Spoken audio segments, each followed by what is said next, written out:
En 1974, l'astronome John Gribbin et l'écrivain Stephen Pledgeman publient un livre intitulé The Jupiter Effect, ou en français, l'effet Jupiter.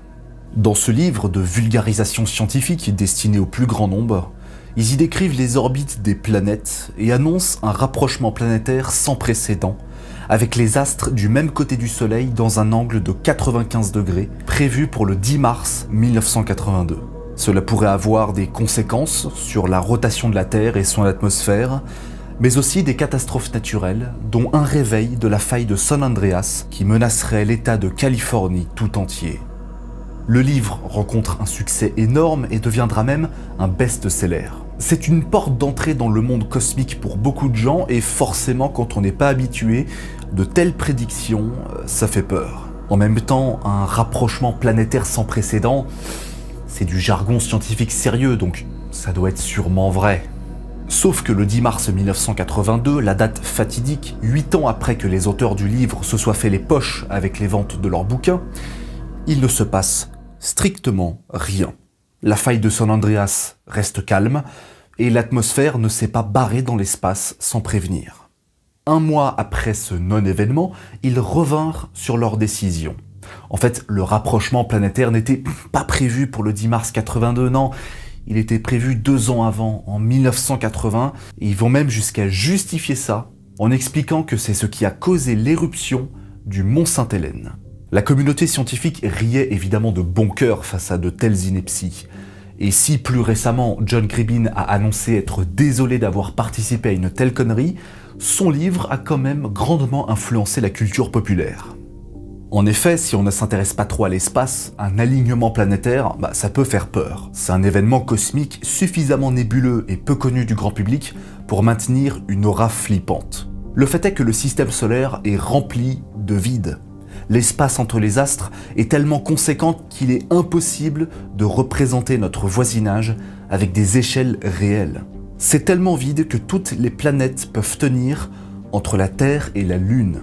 Ça, c'est ce que vous pouvez trouver de plus gros dans le système solaire, hors Soleil. Et tout ça tient dans un espace aussi restreint et aussi minuscule que la distance Terre-Lune. Et comme il est impossible de respecter les échelles, il faut faire des schémas qui ne respectent pas les distances. Et ils sont retenus par tout le monde. Ce n'est pas une mauvaise chose, mais ça contribue à donner une conception bizarre de notre entourage spatial. Et donc, on se retrouve avec 800 vidéos sur YouTube qui tentent d'expliquer ce qui se passerait si toutes les planètes étaient alignées dans leurs orbites avec le Soleil. Mais avant de théoriser sur les possibles conséquences d'un tel événement, il faudrait d'abord se demander quelles sont les chances que ça arrive un jour. Déjà, il faut savoir de quoi on parle. Un alignement dépend du référentiel que vous prenez, si c'est depuis la Terre ou du système solaire. Par exemple, plusieurs planètes peuvent s'aligner à peu de choses près avec la Lune dans le ciel, et c'est super joli à voir. Mais c'est pas un alignement réel, ça l'est uniquement depuis la Terre. Mais les 3 corps ne sont pas alignés dans le système solaire. D'ailleurs, c'est pareil avec les constellations. Vous voyez un ours, une casserole, perdu, c'est juste une convention humaine. Les étoiles n'ont aucun point commun ensemble, et ce n'est qu'un effet de perspective. En mars dernier, 5 planètes étaient alignées dans le ciel, mais elles n'étaient pas réellement alignées dans l'espace. En gros, des objets célestes sont placés de telle sorte à ce que votre cerveau relie des segments imaginaires entre eux. Ça n'a aucune forme d'importance à part que, c'est joli. Dans le monde des mathématiques, 3 points peuvent être alignés parfaitement. Mais dans le monde physique, réel, un alignement parfait n'existe pas. Même si on le règle au centimètre près, au poil de cheveux près, à l'atome près. Sans parler du fait que le plan de l'écliptique est très loin d'être parfait lui aussi. Les planètes qui tournent autour, ils tournent pas autour d'une grille parfaitement plate en 2 dimensions. Alors, il faut faire des recherches. Et en se baladant sur des forums, sur YouTube, en lisant des articles, je me rends compte qu'une date revient très souvent. Celle du 8 mai 2492, et qui ressort comme étant le prochain événement du millénaire. En 1997, l'astronome belge Jean Méeus a calculé que les 8 planètes du système solaire plus Pluton seront toutes regroupées dans un angle de 90 degrés dans le même côté du Soleil, et ce prévu pour le 8 mai 2492. Il est estimé que la dernière fois qu'un tel rapprochement s'est produit, c'était le 1er février de l'an 949. Comme quoi, c'est quand même assez rare. Et donc, voici ce que cela donnerait vu depuis la Terre dans le ciel. Alors, on va pas se mentir, c'est assez incroyable, et nos lointains descendants auront devant eux un très beau spectacle. Sauf que du point de vue du système solaire, c'est pas un alignement, c'est un rapprochement. Moi, ce que je veux savoir, c'est quand est-ce que les planètes seront toutes parfaitement, ou presque, alignées avec le Soleil. Pas un rapprochement, une conjonction, non, un alignement. Un vrai alignement comme on en voit dans les schémas qu'on montre partout. Alors déjà, ça ne ressemblera certainement pas à ça, mais plutôt à ça. Voilà, à gauche, on a le Soleil, un tout petit point très ténu, et le reste est invisible. Et ouais, le système solaire, c'est incroyablement grand et incroyablement vide. On va donc théoriser un alignement fictif, mais vous allez voir que c'est pas très compliqué à comprendre. Il faut partir du principe qu'un alignement parfait, ça n'existe pas. Donc, il nous faut une marge d'erreur. On va diviser le plan de l'écliptique par 100, avec 100 portions exactement similaires. Et comme un tour complet possède 360 degrés, alors chaque centième a un angle de 3,6 degrés. Dans le ciel, 3,6 degrés, c'est 7 fois plus gros que la Lune. Donc bon, c'est pas aussi petit que ça en a l'air. L'avantage de procéder comme ça, c'est que l'angle ne change jamais depuis le sol. Ce qui se démarque vraiment, c'est la distance. Par exemple, à 1 mètre devant vous, un angle de 3,6 degrés ne mesure que quelques centimètres. Alors qu'aux confins du système solaire, un angle de 3,6 degrés, ça mesure déjà plusieurs millions de kilomètres là-bas. Prenez le Soleil et imaginez un angle de 3,6 degrés jusqu'à l'orbite de Neptune, en considérant que toutes les planètes doivent se trouver à l'intérieur, par hasard et au même moment. On connaît toutes les orbites des planètes du système solaire et on est capable de les prédire avec une précision phénoménale pour les prochains millénaires. Et on va commencer avec quelque chose de très simple. Le Soleil, Mercure et Vénus. Ce qu'on veut, c'est un alignement des 3 astres. Mercure tourne plus vite que Vénus parce qu'elle est plus proche du Soleil. Et quand elle effectue 23 orbites, Vénus en effectue environ 9. On a donc une résonance orbitale de 23 sur 9.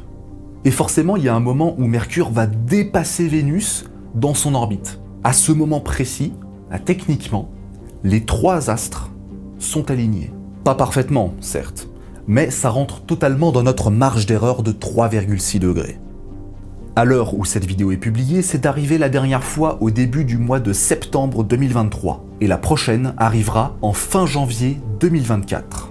Ce qui veut dire qu'en moyenne, sur les derniers siècles, Mercure dépasse Vénus tous les 0,396 années terrestres. En gros, une fois tous les 4 mois et demi. Et le moment où ça arrive, les 3 astres sont alignés à 3,6 degrés près pendant 0,004 années terrestres.